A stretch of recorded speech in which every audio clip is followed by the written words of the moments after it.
আরে দুনিয়া চলে না আল্লাহ ছাড়া, মুমিন চলে না জিকির ছাড়া। লা ইলাহা ইল্লাল্লাহ, লা ইলাহা ইল্লাল্লাহ। হায় হায় যার দিলে আছে আল্লাহর ভয়, আল্লাহ আল্লাহ সব সময়। আরে দুনিয়াদারি ভালো লাগে না, ভালো লাগে তার ইল্লাল্লাহু লা ইলাহা ইল্লাল্লাহ। পিছিয়ে যারা আছে কয় না, কয় হুজুর ওয়াজ করতে করতে আপনি শহীদ হয়ে যান, কিন্তু আমরা কথা কমু না। এরম নিয়ত করে গাড়া গাড়া বসে না তুলেন, কথা কইতাম না, আমলও করতাম না। সভাপতি সাহেব ওয়াজ শুনবো কিন্তু আমল করতো না। ঘটনা একটা মনে পড়ছে, কইলতামো কথা কয় না, কইলতামো এক বেড়ায় তার ছোট্ট একটা বাচ্চা হের অসুখ হয়েছে। কি হয়েছে? অসুখ হয়েছে, জ্বর হয়েছে। তো জ্বরের মুখ তিতা তাহে না, তো বাপে বাজার থেকে ওষুধ আনছে তিতা বড়ি ট্যাবলেট। এখন তো সেরাই ট্যাবলেট খাই না। বলে কিও বাজান ট্যাবলেট খাও না? কয় আব্বাটা তিতা লাগে, আমি এটা খাইতাম না।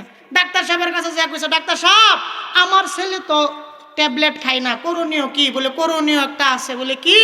বলে আপনার ছেলে মিষ্টি পছন্দ করে। বলে হ্যাঁ এটা খুব পছন্দ করে। তাহলে এক কাজ করেন, বাজার থেকে আধা কেজি মিষ্টি নেন, প্রত্যেকটা মিষ্টির ভিতরে একটা করে ট্যাবলেট ঢুকাই দিবেন, মিষ্টিও খাইবো সাথে আপনার সেরা ট্যাবলেটও।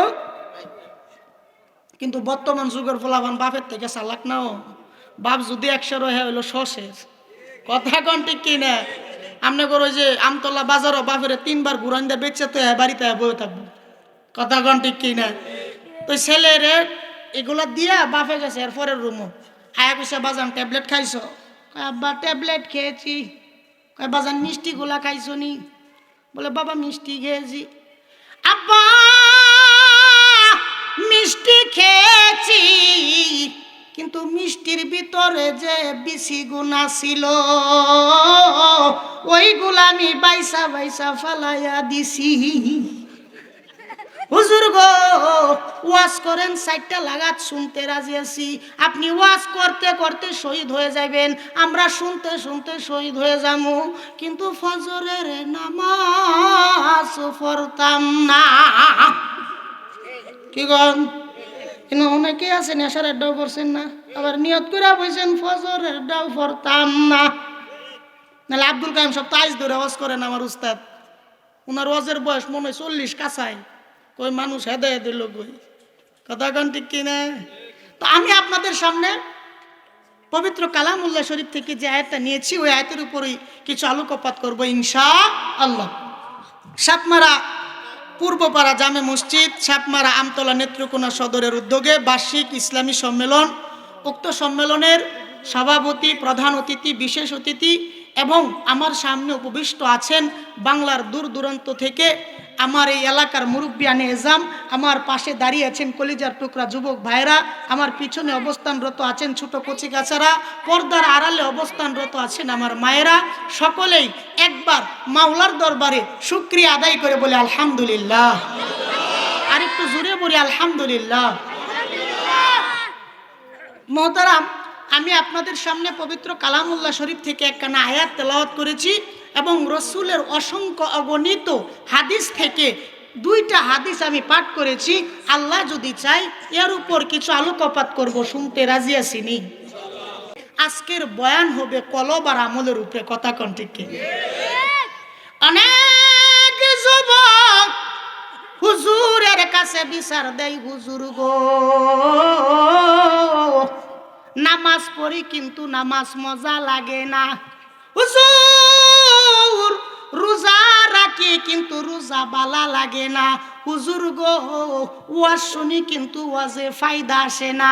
আমি বলি কেন জাননি? তোমার কলব ভালো না।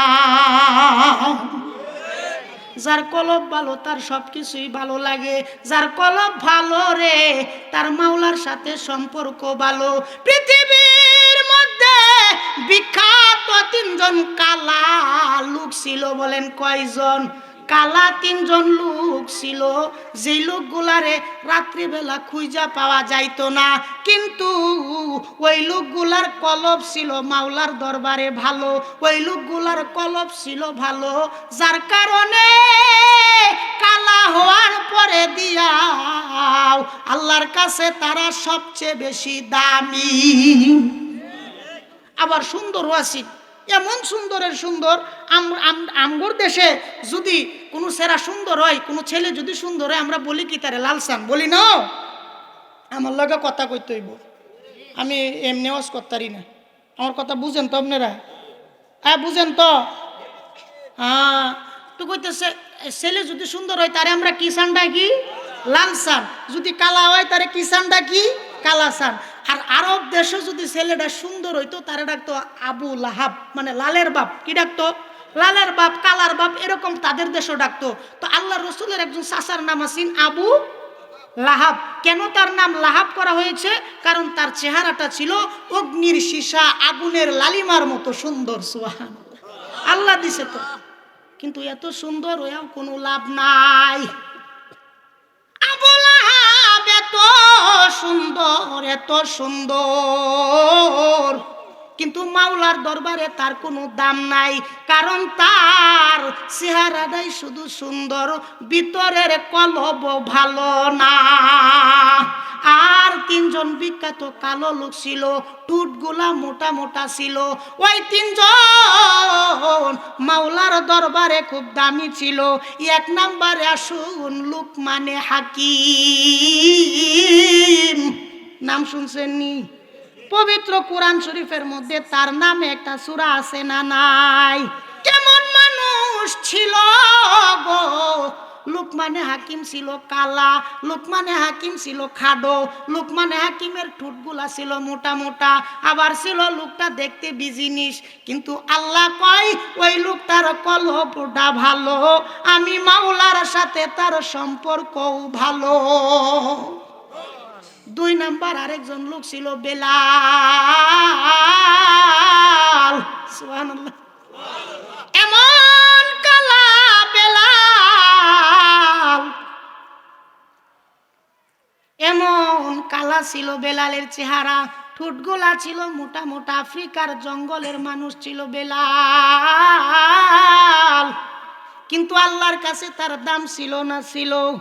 আল্লাহর রসুল যেদিন মেরাজের রজনীতে মেরাজ করতে গিয়েছে, ওই দিন জান্নাতের গেটের সামনে রসুল গিয়েছে, দেখে জান্নাতের ভিতরে কোন ফেরেশতার হাঁটার আওয়াজ পাওয়া যায়। রসুল ডাক দিয়া বলে, জান্নাতের ভিতরে কে হাঁটে? জান্নাতি ফেরেশতা ডাক দিয়া কই, রসুল গো, ওই জান্নাতের ভিতরে কোনো ফেরেশতা হাঁটে না। বলে তাহলে কেডা হাঁটে?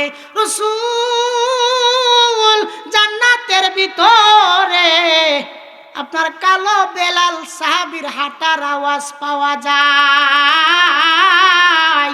দুনিয়ার জমিনে হাঁটে বেলাল, দুনিয়ার জমিনে হাঁটে, কিন্তু বেলালের হাঁটার আওয়াজ জান্নাতে পাওয়া যায়। বেলাল দুনিয়াতে আজান দিত, ওই আজানের ধ্বনি আল্লাহর আরশ মহল্লায় যায় পৌঁছাইতো না পৌঁছাইতো? মানুষটা ছিল কি? কালো, কিন্তু দাম তার বেশি না কম? আল্লাহর রাসূল ফাতহে মক্কার দিন, যেদিন মক্কা বিজয় হয়েছে, সমস্ত সাহাবায়ে কেরামদেরকে এভাবে নিয়ে বসছে, বলে আজকে বিজয়ের আজানটা কে দিবে? একজন সাহাবী দাঁড়ায় বলে, রসুল গো, আপনার আজকের সাহাবী আজকের আজানটা দিবে। আপনার একজন ভালো সাহাবী, আপনার বন্ধু মানুষ, হযরত আবু বকর রাদিয়াল্লাহু তাআলা আনহু। কার নাম কইছে? আবু বকরের নাম যখন কইছে, তো বলতেছে যে তুমি বইসা যাও। বলে, রসুল গো, আবু বকর তো আপনার কষ্টের দিনের সাথী ছিলেন। রসুল, আবু বকর তো আপনার কষ্টের দিনের সফর সঙ্গী ছিলেন। কেমন সফর সঙ্গী ছিল আবু বকর? আল্লাহর রসুল হিজরত করবে এর 6 মাস আগে আবু বকরে বলছিল, আবু বকর গো, আমি হিজরত করিব, আর হিজরতের সফর সঙ্গী তুমি আবু বকর হইবা। টাইম নির্ধারণ করে নাই বলে অমুক তারিখ, না না, যেদিন মন চা ওই দিন। হঠাৎ যেদিন রসুলের কাছে হিজরতের বার্তা এসেছে, রসুল আপনি হিজরত করুন, আল্লাহ রসুল হিজরতের জন্য বাহির হয়েছে। আবু বকরের দরজার সামনে একটা টুকা দিছে, বলে আবু বকর তুমি সজাগ আসনি? আবু বকর বলে ইয়া রাসূল আল্লাহ, ইয়া হাবিব আল্লাহ, আমি আবু বকর ঘুমাই না। আল্লাহর রসুল ডাক দিয়া বলে আবু বকর এত রাত্রে তুমি কিভাবে সজাগ? আবু বকর ডাক দিয়া কয় রসুল গো, আপনি যে আমারে 6 মাস আগে বলছিলেন আপনার হিজরতের সফর সঙ্গী হব আমি আবু বকর, ওই দিন থেকে রসুল আমি আমার পিঠ লাগায়া বিছানায় ঘুমাই না। সাহাবী ডাক দিয়ে বলে রসুল আজকের আজানটা আবু বকরের কণ্ঠে হয়ে যাক, কারণ দিনের জন্য আবু বকর কম কষ্ট করে নাই। আল্লাহর রসুলকে তুমি বৈশা যাও। আরেকজন সাহাবী দাঁড়ায় বলে রসুল, ও আমার রসুল গো,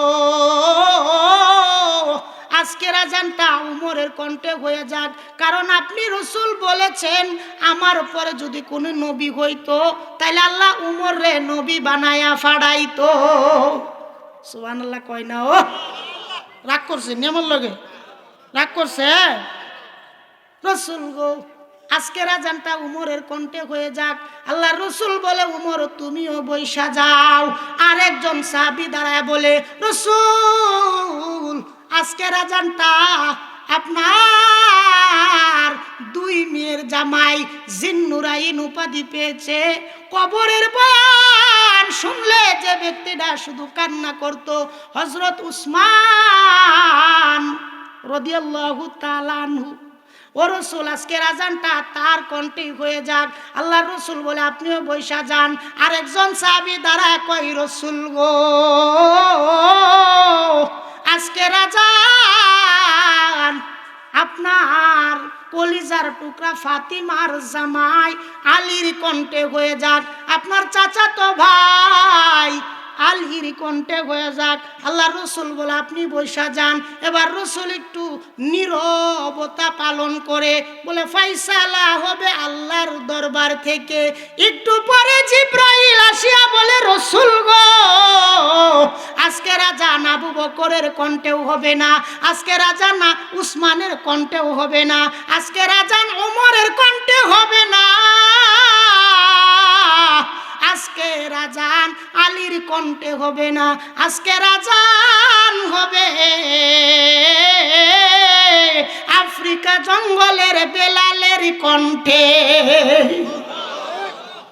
মানুষটা তো কালা আসিন। একটা দুঃখের কথা কইলতাম, আমনে গো নেত্রকোনা আইলে আমি কোনোদিন মাইক বালা পাইছি না। আর আমনে গরেও দোষ দেই, কারণ টেহা তো আপনারা কম দিন, মাইকলার বাড়ি না বালাটা আনবো কেমনি? আমি তো আর হুজুরের মতো হিট বয়ান করতে পারি না, গলাটা দিয়ে বয়ান করি। এটা যদি জায়গা কেমনে কি করে বা আর একটু সিস্টেম মিস্টেম করো, একটু শেষ করি কথা কোন ঠিক কিনা। 2 নাম্বার বেলাল, 3 নাম্বারে আরেকজন মানুষ ছিল উমরের গোলাম, সেও ছিল খুব দামি ছিল, লোকটা কালো, কিন্তু মাওলার দরবারে তার দাম ছিল না ছিল। বন্ধু আমার ও সাপমারার মুসল্লিরা শুনো গো, যার কলব যত বালা মাওলার সাথে তার সম্পর্ক হবে তত বেশি। কথা কন তত বেশি। এটার মধ্যে আওয়াজ দেওয়ান যায় না, ঠেলা দিতে হয় আওয়াজ দেয়। কথা বুঝছেন নি? একটু জিকির করি লা ইলাহা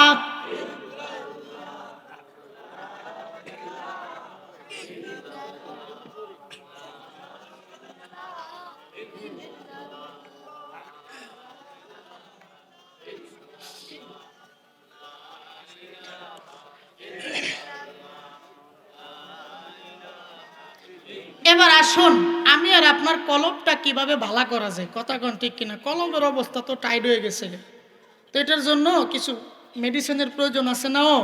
তো এই কলবের জানালা চারটা। কলবের জানালা কয়টা? আরো জোরে, তালে তালে। মিছিলের সময় এসে মিছিল টিছিল করেন না, একটু করেন। কয়টা? তালে তালে। কলবটাকে পরিশান্ত করার জন্য, কলবকে সুন্দর করার জন্য, কলবকে মৃদমন্দ বাতাস প্রবেশ করানোর জন্য, গান্দা পচা বাতাসগুলোরে বাহির করার জন্য আল্লাহ তাআলা আপনি আমার দেহের ভিতরে চারটা জানালা দিছে। বলেন কয়টা? চারটা। আমি আর আপনার দেহের ভিতরে যা যা আছে এই তামাম পৃথিবীর মধ্যে তা তা আছে, কথা কোন ঠিক কিনা? আপনি বলবেন হুজুর এটা কি কোন? আপনি এই এত বড় পৃথিবীর মধ্যে যা যা আছে আমার আর আপনার ভিতরে তা তা আছে। হ্যাঁ আমি আছে, যুক্তি দিয়ে বুঝামো, কথা কোন ঠিক কিনা? পৃথিবীর মধ্যে 3 শ্রেণীর লোক জায়গা আছে। কয় শ্রেণীর? পৃথিবীর মধ্যে 3 শ্রেণীর জায়গা আছে। বলেন কয় শ্রেণীর? 1 নাম্বার জায়গা, 1 নাম্বার জায়গা হলো মরুভূমি। আর মরুভূমি, কোনো গাছপালা নাই। আমার সাথে ঠিক বেটি কই তুইব? 2 নাম্বার কিছু কিছু গাছ আছে, আবার কিছু কিছু মরুভূমি, যেরকম বাংলাদেশের মাটি আর সৌদি আরবের মাটি, শুধু মরুভূমি আর মরুভূমি। 3 নাম্বার কিছু কিছু জায়গা আছে শুধুমাত্র জংলা আর জংলা, ওগুলার মধ্যে কোনো গাছপালা নাই, শুধু জংলা আর জংলা। এখন ঠিক কিনা? আমার আর আপনার দেহের ভিতরে আল্লাহ তাআলা 3 শ্রেণীর জায়গা দিয়েছে। এবার আসুন, দেহের ভিতরে আছে নাকি? হাতের তালা, কোনো পশম আছে নাকি? এটা হলো মরুভূমি। কি ভূমি? কপালের মধ্যে কোনো পশম আসেনি, এটা হলো মরুভূমি। আবার আসুন, মাথার মধ্যে চুল ঘন না পাতলা, এটা হলো জঙ্গল। আবার আরো আছে মুজ ঘন না পাতলা, দাড়ি আছে ঘন না পাতলা, আরো নিচে অনেক কিছু আছে, নাম না বলি, কথা কোন ঠিক কিনা? আবার হাতের মধ্যে দেখা যায় মাঝে মাঝে লম্বা, মাঝে মাঝে জায়গা খালি, আছে না নাই? সুতরাং পৃথিবীর মধ্যেও 3 রকমের জায়গা। আমি আর আপনার দেহের ভিতরেও 3 কিসিমের জায়গা আছে না না? এবার আসুন, পৃথিবীর মধ্যে 3 কিসিমের জায়গা আছে। কিছু জায়গা উঁচা, কিছু জায়গা নিচা, আবার কিছু জায়গা সমতল, কথা কোন ঠিক কিনা? আপনাদের মদন এলাকাটা শুধু নিচা, পানি তাহে, নেত্রকোনাটা একটু টান আছে, আবার কলমাকান্দা শুধু পাহাড় আর পাহাড় উঁচা। এই যে কলমাকান্দার ভাই, কথা কোন ঠিক কিনা? আমার আল্লাহ পাক তোমার শরীরের ভিতরে কিছু জায়গা দিয়েছে উঁচা, যেরকম নাকটা দিছে উঁচা, আরো অনেক উঁচা উঁচা জায়গা আছে, নাম না বলি। আবার পিঠটা দিয়েছে সমতল, আবার কিছু জায়গা দিয়েছে নিচা। বলেন তো দেখি, পৃথিবীর সাথে আপনি আমার মিল আছে না না? আবার পৃথিবীর মধ্যে আগুন পানি বাতাস আছে না নাই? আমার আর আপনার দেহের ভিতরে আগুন পানি বাতাস পাথর আছে না নাই? সুতরাং বোঝা গেল পৃথিবীর সাথে আমার আর আপনার মিল আছে না নাই? বন্ধু আমার,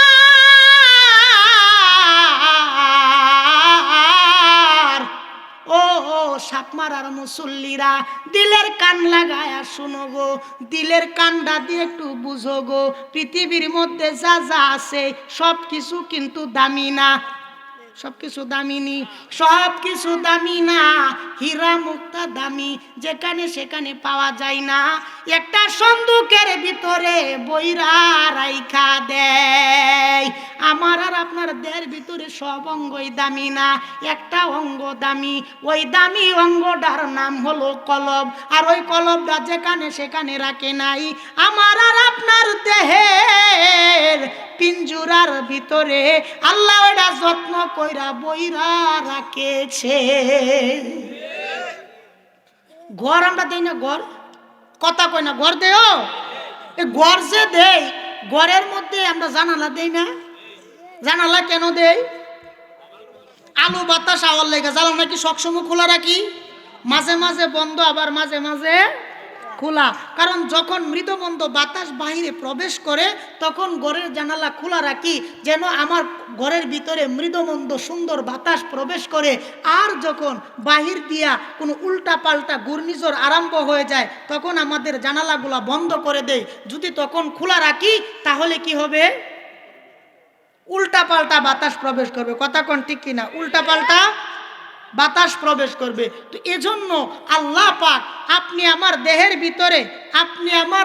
ভিতরে 4টা জানালা দিয়েছে। বলেন কয়টা? 4টা জানালা দিয়েছে। বলেন কয়টা? 4টা। এই 4টা জানালা কোনটা কখন বন্ধ রাখবেন, কোনটা কখন খোলা রাখবেন, এ নিয়ে আজকের আলোচনা হবে। কারণ কলব একটা দামি জিনিস, ওই দামি জিনিসটাকে পরিশান্ত করার জন্য আল্লাহ তাআলা কিছু জানালা দিয়েছে। এই জানালাগুলোর আলোচনা করে আমি আমার বয়ানীতি টানবো। আপনারা শুনতে রাজি আছেন তো? 1 নাম্বার জানালার নাম হলো তোমার জবান। কি জানালা? না, জবান না। 1 নাম্বার হচ্ছে তোমার চোখ। কি জানালা? চক্ষু নামক জানালা দিয়া গো যখন তুমি কাবার দিকে তাকাইবা, হাজা বাইতুল্লাহ, এটা হলো গো আমার আল্লাহর ঘর। এ ঘরের ভিতরে প্রতিদিন 120টা রহমত নাজিল হয়। হাইরে মায়ার কাবা, তোমারে কোন দিন জানি আমি ধরতে পারবো, তোমারে কোন দিন জানি আমি চুমা দিতে পারবো, তোমারে সামনে রাখিয়া কোন দিন জানি আমি 2 রাকাত নামাজ পড়তে পারবো।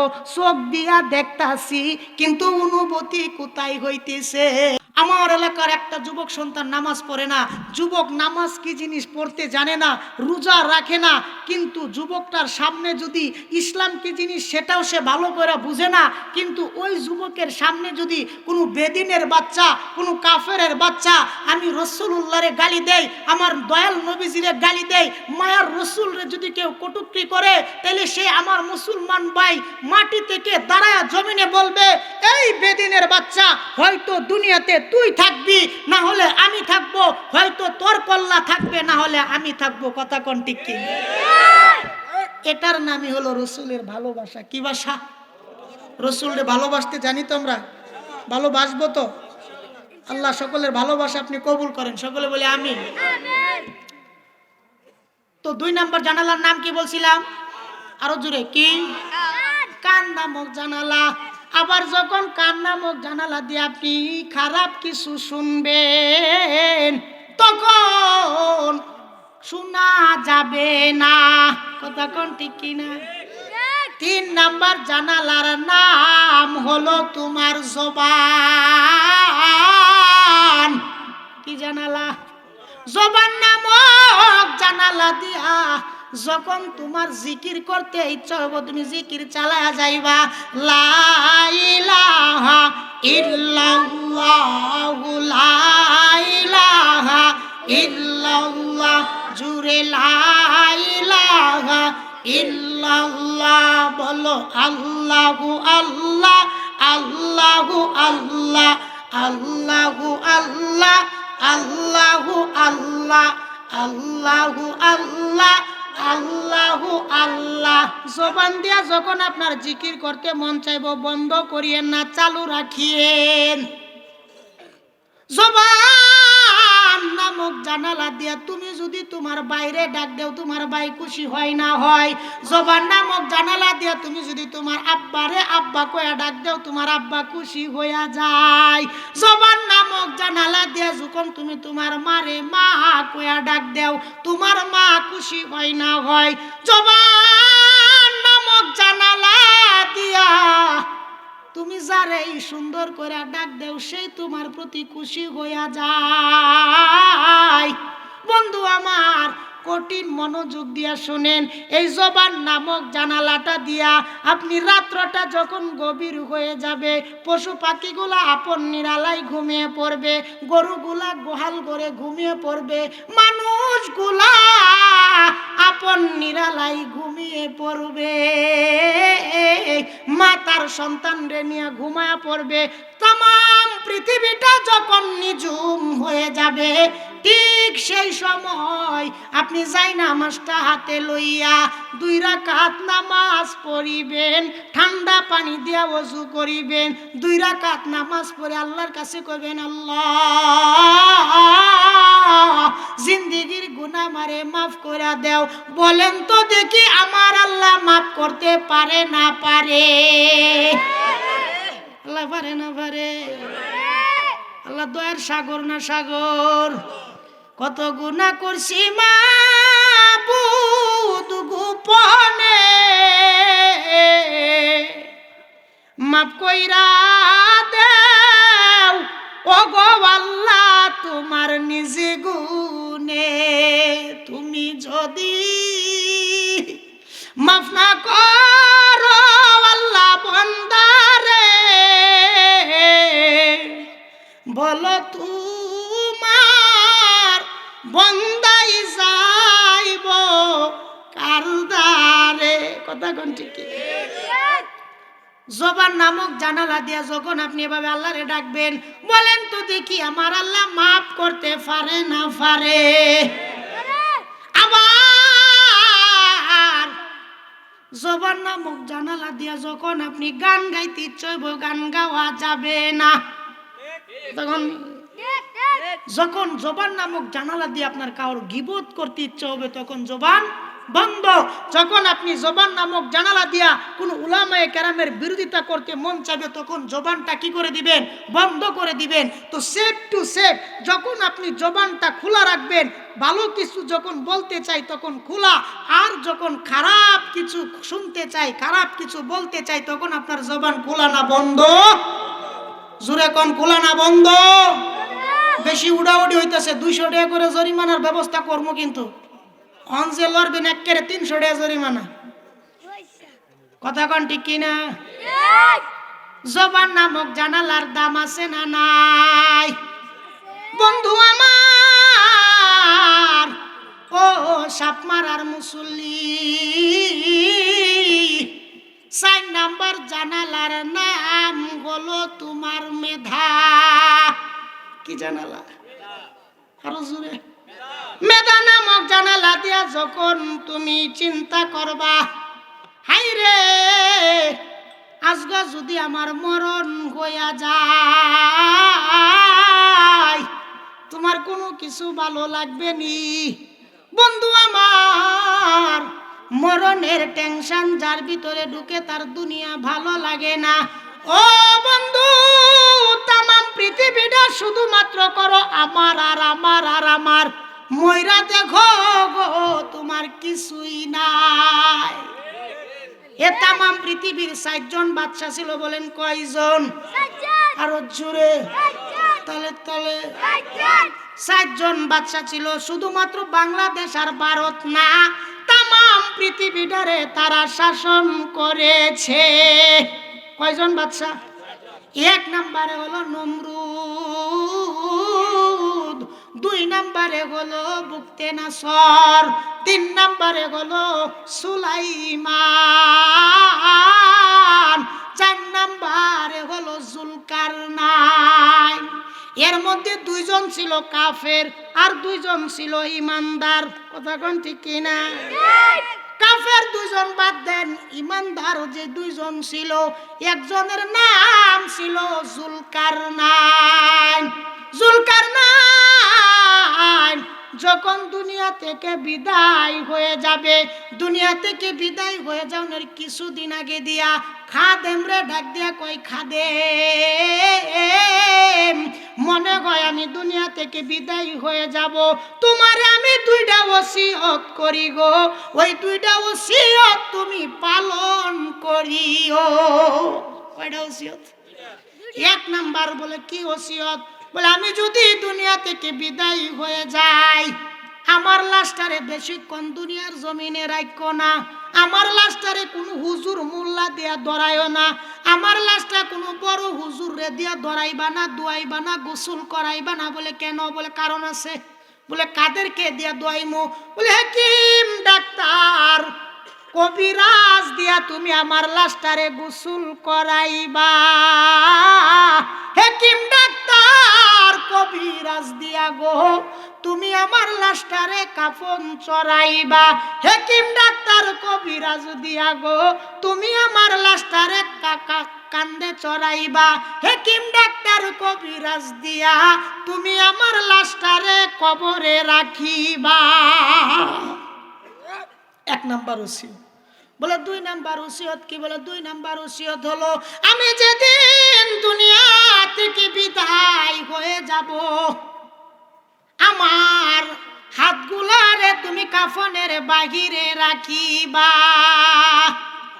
আর আমার সম্পদগুলো আমার পিছে দিয়া ছিটায়া ছিটায়া মারবা। চতুর এলাকা ঘুরাইয়া ঘুরাইয়া তুমি আনবা। সুবহানাল্লাহ। মাইকম্যান রে খাইছস আমারে। জিকির করি লা ইলাহা ইল্লাল্লাহ ইল্লাল্লাহ।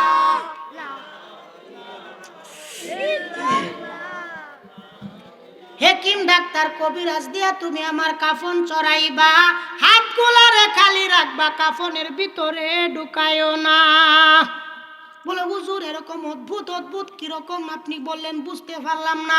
মানুষ যদি দুনিয়া থেকে চইলা যায় আমরা তো বলি অমুক বাড়ির হুজুর রে দিয়ে আমার লাশটা দোয়াইও, অমুক বাড়ির মোল্লা রে দিয়ে আমার কাফনটা চড়াইও, অমুক বাড়ির বড় হুজুর রে দিয়ে আমার জানাজা পড়াইও, বলি না বলি?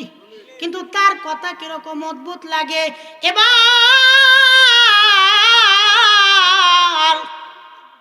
জুলকারনাইন ডাক দিয়া কয় শুনো আমার প্রথম ওসিয়তের কারণটা তুমি শুনো। বলে কি কারণ? বলে আমি ছিলাম এই তামাম দুনিয়ার বাদশা, আমারে মানুষ বিশ্বাস করতো আমি কোটি কোটি টাকার মালিক, যেটা মন চাই এটাই করতে পারি। আমি যদি চাইতাম আমি যেটা মন চাই ওইটা করতে পারতাম, কিন্তু আমি দুনিয়ার মানুষের একটা সবক দিয়া যেতে চাই। হাকিম ডাক্তার কবিরাজ দেখছি তামাম দিন মানুষের জীবন বাঁচাইছে, হাকিম ডাক্তার কবিরাজ রে দেখছি মানুষের জান বাঁচাইছে, কিন্তু আজকে দেখি হাকিম ডাক্তার কবিরাজে মিলা জুলকারনাইন রে কবরে নামাইছে। কথা বুঝেননি? 2 নাম্বার ওসিয়তের কারণ। বলে তামাম পৃথিবীর মানুষে জানতে চাই আমি যখন মইরা যাবো মানে স্বর্ণ মুদ্রা সব হাতে নিয়ে যাব, ও দুনিয়ার মানুষ তাকায়া দেখো গো আমি দুনিয়া থেকে চলে যাচ্ছি, কাফনের বাহিরে 2টা হাত আমার খালি যাচ্ছে, স্বর্ণ মুদ্রাগুলো আমার উপর ছিটায়া দিতেছে, আমি ধরার ক্ষমতা নাই। 2টা ওসিয়ত করছে। সুতরাং আপনি যখন আপনার এই জবান দিয়ে মেধা দিয়া মরণের কথাটা স্মরণ করবেন তখন দেখবেন যে মিয়া আপনার দ্বারাই কোনো গুনাহ হতে পারে না। বাজান আমি একটা মিসাল দিয়ে আমার বয়ানের রীতি টানবো। সাধারণ ফ্যামিলির যে যুবক সন্তানগুলা থাকে, মধ্যবিত্ত ফ্যামিলির যে যুবক সন্তানগুলা থাকে, ওই যুবক সন্তানরা কিন্তু খুব কষ্টে মানুষ হয়। আপনারা জানেন নাকি? বাবা একটু লাড়া দেয়, বলে সারাদিন খালি টু টু করে ঘুরোস, একটু কাজ কাম করতে পারোস না। আবার যুবক সন্তানও বলে বাজান কি করবাম, চাকরি বাকরি পাইতেছি না। এমনি বাপ আর সন্তানের কথার কাটাকাটি হয় না? কথা কোন হয়নি?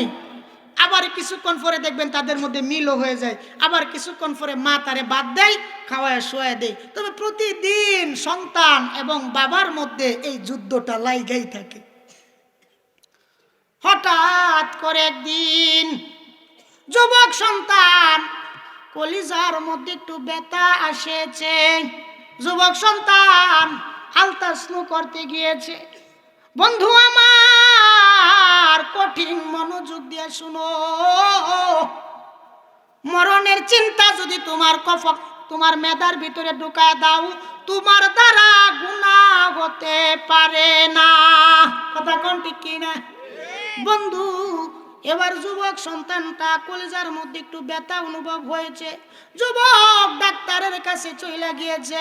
ডাক্তার কয়, যুবক রে, যদি বেশি থেকে বেশি দিন তুমি বাঁচো, মাত্র 30 দিন এ দুনিয়ায় তুমি বাঁচবা। যুবক এই কথাটা পৃথিবীর কেউরে জানাই নাই, তার মারে কয় নাই, কারণ তার মা কষ্ট পাইব, তার বাবারে কয় নাই, কারণ তার বাবা কষ্ট পাইব। প্রতিদিনের ন্যায় সন্তানটা বাড়িতে আসছে, প্রতিদিনের ন্যায় তার বাবা তারে গালি দেয়, কইতিকাই সোস লাখ বাহাদুর কামাই করে আসছে। প্রতিদিন সন্তান কথাগুলার উত্তর দিত, কিন্তু ওই দিন আর সন্তান কথাগুলার জবাব দেয় না, কারণ সন্তান মনে মনে চিন্তা করে, আমার বাবার চেহারাটা আমি আর মাত্র 30 দিন দেখবাম, আমার চেহারাটা আমার বাবাই 30 দিন দেখব, বাবার সাথে আর কোনোদিন আমার দেখা হবে না, বাবার নুরানি চেহারা আর আমি কোনোদিন দেখব না। বাবা গো, ও বাবা, যত খুশি গালি দেও, আমি আর গালির উত্তর দিব না। যখন তার বাবা গালি দিছে কোনো কিছু কয় নাই, অন্য দিন থেকে একটু চেঞ্জ হয়ে গিয়েছে। আবার যখন তার মা গালি দেয়, টুটু করে ঘুরস, টুটু কোম্পানির ম্যানেজারি করস, মায়ের সাথেও কথাগুলার উত্তর দিত, কিন্তু ওই দিন মায়ের সাথেও আর উত্তর দেয় না। বলে, মা গো, ও মা, তোমারে মাত্র আর 30টা দিন আমি দেখবাম, 30 দিন পরে তুমি আর সন্তান পাইতা না, আমিও মা পাইতাম না। মা এবং সন্তানের মধ্যে তাকায় থাকে, সন্তানটা শুধু মায়ের চেহারাটার দিকে তাকায় থাকে। মা গো, ও মা, তুমি আর 30 দিন আমারে দেখবা, গালি যা দেও দিয়ালাও, আমি আর কথা কইতাম না। ও আমার সাপ মারার মুসলমান, শুনো, যখন তার সন্তানটা রাস্তা থেকে একটু বা ঘর থেকে একটু বাহির হয়েছে, প্রত্যেকটা যুবক সন্তানের একটা করে বন্ধু থাকেনি, ওই বন্ধুটা খামাখা তার গালের মধ্যে একটা সর মারছে। বন্ধু ডাক দেয়া কয়, বন্ধু রে, অন্যদিন তুই যদি আমার একটা সর দিতি, আমি তোরে 2টা সর দিতাম, কিন্তু বন্ধু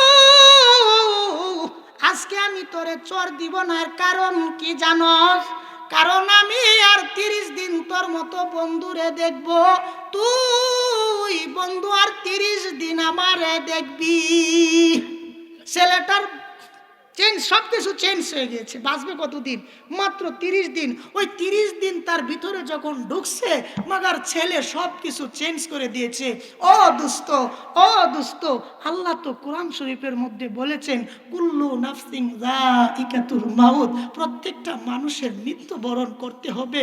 কবর ভয়ঙ্কর ডাকতে থাকে, এই মানুষ, আমার উপরে তুই নাচানাচি করস, আমার উপরে তুই চলতে থাকস, মনে রাখ আমার ভিতরে তোর আসতে হবে। হযরতে উমর যখন কবর দেখতো তো কাঁদতে থাকতো, ফোয়া ফোয়া কাঁদতো, ফাইটা ফাইটা কাঁদতো। উমর আবু বকর যখন কবর দেখতো থরথর করে কাঁপতো। সাহাবীরা জিজ্ঞাসা করতো, আবু বকর কাঁদেন তো, কাঁদেন কি কইরা? ও আবু বকর, আপনি এত কবর দেখলে কাঁদেন কেন? আল উমর, আবু বকর, উসমান, আলী, এত দামি দামি সাহাবীরা পর্যন্ত কবর দেখা থরথর করতো আর বলতো, কবরের টেনশনে আমার ঘুমে ধরে না, কবরের টেনশনে আমার চুলগুলা পাইকা গিয়েছে, কবরের টেনশনে আমার দাড়িগুলা পাইকা গিয়েছে, কবরের টেনশন আমারে ঘুমাইতে দেয় না, কবরের টেনশনটা বড় ডেঞ্জারাস হয়। ও যুবক সন্তান, যখন তুমি গুনাহ করতে যাইবা, যখন তুমি ঘরের ভিতরে ঢুকবা, কপাট লাগায়া দিলা, খিল লাগায়া দিলা, খেতার তলে তোমার মোবাইল নিলা, যৌন অশ্লীলতার ছবি দেখলা, এরপরে তোমার যৌন চাহিদা মিটাইলা, যুবক তুমি তো মনে করতেছো পৃথিবীর কেউ তোমারে দেখে নাই। না রে যুবক, না, পৃথিবীর কেউ যেখানে না দেখে, আমার আল্লাহ সেখানে দেখে কিনা বলেন? দেখে কিনা? ঘটনা একটা মনে পড়ছে, কোয়েলতামো কথা কন, কোয়েলতামো বাজান, মাইকটা ভালো না, নাহলে 3 ঘন্টা ওয়াজ করা আমার লেগে ব্যাপার না। আমি কুমিল্লা 2 ঘন্টা ওয়াজ করি, 1 ঘন্টা কালেকশন করি, এরপরে আলহামদুলিল্লাহ আমার গলাটা চাঙ্গা থাকে। এটা আপনাদের নিয়ামত, কথা কোন ঠিক কিনা? আমি আপনাদের এই এলাকায় 2.5 মাস ছিলাম। কয় মাস? 2.5 মাস 3 মাস ছিলাম। এনে আমার এক ভাই, নামটা ওই যে আমার ভাই দাঁড়ায় আছে, আমি ওনার বাড়িতে 2.5 মাস লজিং খাইছি। আপনাদের এই সাপমারা মাদ্রাসায় আমি 2.5 মাস পড়াশোনা করেছি। আমি আগে স্কুলে পড়াশোনা করতাম, তারপরে আমি মাদ্রাসায় নিজের উদ্যোগে তাবলিকের মেহনতে মাদ্রাসায় আসছি। মাদ্রাসায় আসার পরে দিয়ে কোরআন শরীফ পারতাম না।